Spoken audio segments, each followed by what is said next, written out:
Greetings in the name of Jesus Christ.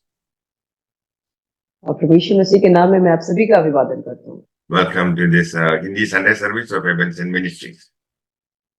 और मैं आप सभी का इस हिंदी संडे सर्विस जो एवेंशन मिनिस्ट्री की तरफ से आप सबका स्वागत करता हूँ। The subject matter of today's sermon is sanctification. और आज के जो इसका विषय है वो है पवित्रीकरण। When a person is saved, all his sins are forgiven. और जब एक मनुष्य जो है जब बचाया जाता है तो उसके सारे जो गुनाह पाप होते हैं वो माफ किए जाते हैं। And he accepts the Lordship of Jesus Christ. और वो जो परमेश्वर को वो अपने उसको उद्धारकर्ता के रूप में ग्रहण करता है। But the sin nature has to be dealt with by the Holy Spirit. लेकिन जो मनुष्य का जो पापी स्वभाव है उसे पवित्र आत्मा के जरिए उसके साथ डील करने की जरूरत होती है। Otherwise, temptation will come and the person will yield to it. और नहीं तो प्रलोभन आएगा और वो मनुष्य उस प्रलोभन के सामने झुक सकता है। Holy Spirit is working in us to transform our nature. और जो पवित्र आत्मा जो है वो हमारे जीवन में कार्य करता है ताकि हमारे जीवन को परिवर्तन करती रहे। Sanctification is a lifelong process. और जो पवित्रीकरण है वो एक बहुत ही उम्र भर चलने वाली प्रक्रिया है। In Philippians chapter 2 verse 12 we read, work out your salvation. और फिलिपियों की किताब उसका 2 अध्याय उसके बारे में हम देखते हैं कि जो हमारा उद्धार हुआ है उसको हमें कार्य में लाना जरूरी है। Christ made the supreme sacrifice for salvation of sinners. और जो मसीह ने जो है वो इतने बड़े जो उस बलिदान को दिया हम जैसे पापियों के लिए। It's an once and for sacrifice. और ये एक बार और हमेशा के लिए इस बलिदान को दिया गया। It need not be repeated. और इसे बार बार करने की जरूरत नहीं है। Jesus is now seated in heaven, calling out, and holy people whom he will make kings and priests. और अभी जो यीशु मसीह है वो परमेश्वर की दाहिनी ओर बैठा है और वहां उन पवित्र लोगों को बुला रहा है जिससे वो याजक और राजा बना सके। 2 Corinthians chapter 3 verse 18. दूसरा कुरिन्थियों उसका 3 अध्याय उसका 18 वचन। परंतु जब हम सबके उघाड़े चेहरे से प्रभु का प्रताप इस प्रकार प्रकट होता है जिस प्रकार दर्पण में, तो प्रभु के द्वारा जो आत्मा है हम उसी तेजोमय रूप में अंश अंश करके बदलते जाते हैं। Progressively, we become more like Jesus. और धीरे धीरे ही हम जो हैं प्रभु के रूप में बदलते जाते हैं। The work of the Holy Spirit is to transform our nature toward holiness and righteousness. और ये पवित्र आत्मा का जो कार्य है वो ये है कि हमें धीरे धीरे करके पवित्रता और धार्मिकता की ओर लेके जाना। Though we are justified by faith, we are unable to produce fruit because of the dominance of the old man. और यद्यपि हम जो है विश्वास के द्वारा बचाए गए हैं फिर भी हम अपने पाप के द्वारा जो हमारा पुराना मनुष्यत्व है उसके द्वारा हम डोमिनेट किए जाते हैं, हमें दबाया जाता है। The sinful nature is to be dealt with by the power of the Holy Spirit. और इसीलिए हमारा जो पाप में जो स्वभाव है उसे पवित्र आत्मा के जरिए हमको ठीक करना है। The presence and power of the indwelling Holy Spirit transform people.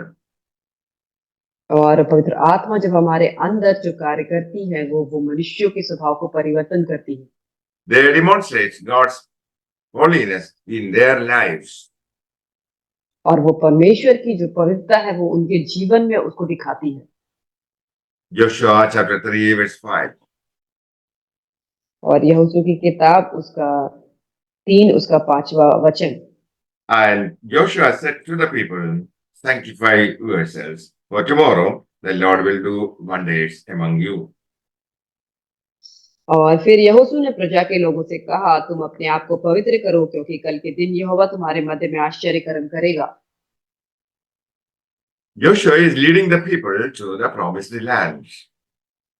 और यहोशू जो था वो लोगों को उस वाचा किए हुए जगह पे वो लेके जा रहा था। They had to cross river Jordan and destroy Jericho wall before entering the land of honey and milk.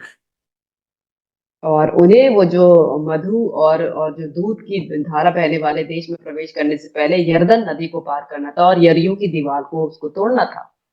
Joshua asked the people to sanctify themselves to see miracles.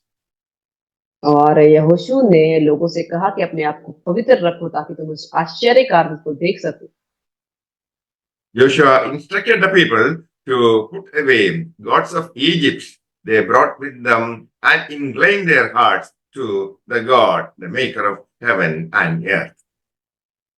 और यहोशू ने लोगों से कहा कि वो अपने जो मिस्र देश से लाए हुए जो देवी देवता थे उनको त्याग दे और अपने अपने दिलों को वो साफ करें और परमेश्वर के लिए जिसने इस आकाश और पृथ्वी को बनाया उसके लिए अपने दिलों को तैयार करें।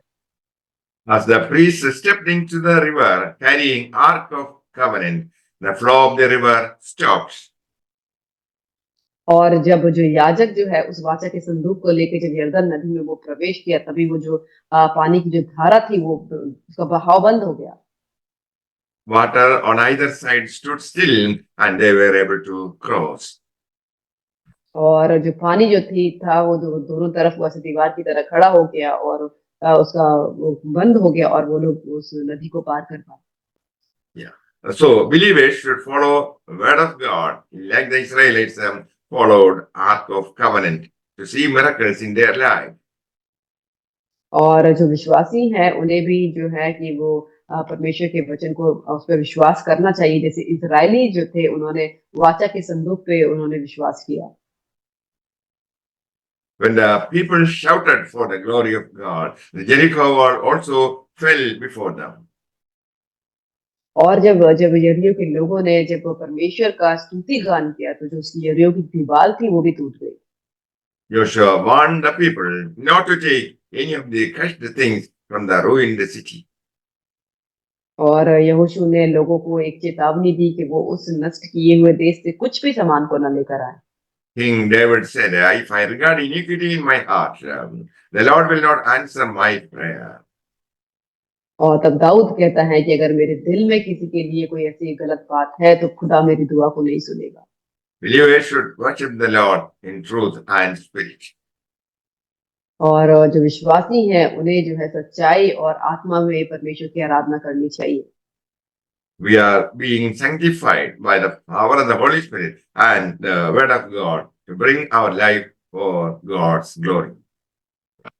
और हमें जो है वो पवित्र आत्मा के जरिए और परमेश्वर के वचन के जरिए पवित्र किया गया है ताकि हम परमेश्वर के लिए महिमा को लेकर आए। Then every Jericho wall in your life will fall. तो इसीलिए फिर उसके बाद जो आपके जीवन कोई भी यरीहो की जो दीवार जैसी समस्या है वो टूट जाएगी। Jesus asked us to pray, Our Father in heaven, hallowed be your name. और यीशु मसीह ने ये प्रार्थना करना सिखाया है, हमारे पिता तेरा नाम पवित्र माना जाए।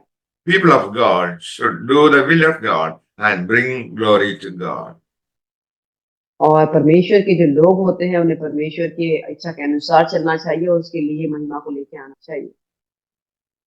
When we disobey the word of God and commandments, it brings dishonor to the name of God. और जब हम उसकी आज्ञाओं पर नहीं चलते या उसने कुछ भी कहा उसका उल्लंघन करते हैं तो हम परमेश्वर के ऊपर उसके डिसऑनर को लेकर आते, उसका सम्मान नहीं करते Submit your life for God's glory. और अपने जीवन को परमेश्वर की महिमा के लिए सौंप देते। You will be surprised to see the move of God in favor of you. और आप अपने जीवन में आश्चर्य हो जाएंगे जब उसके काम को अपने जीवन में देखेंगे। And God will bless your descendants also. और परमेश्वर जो है आपके वंशजों को भी वो आशीर्वाद करेगा। May the Lord bless you all with these words. Amen. परमेश्वर अपने वचन के द्वारा आशीष करे। आमीन।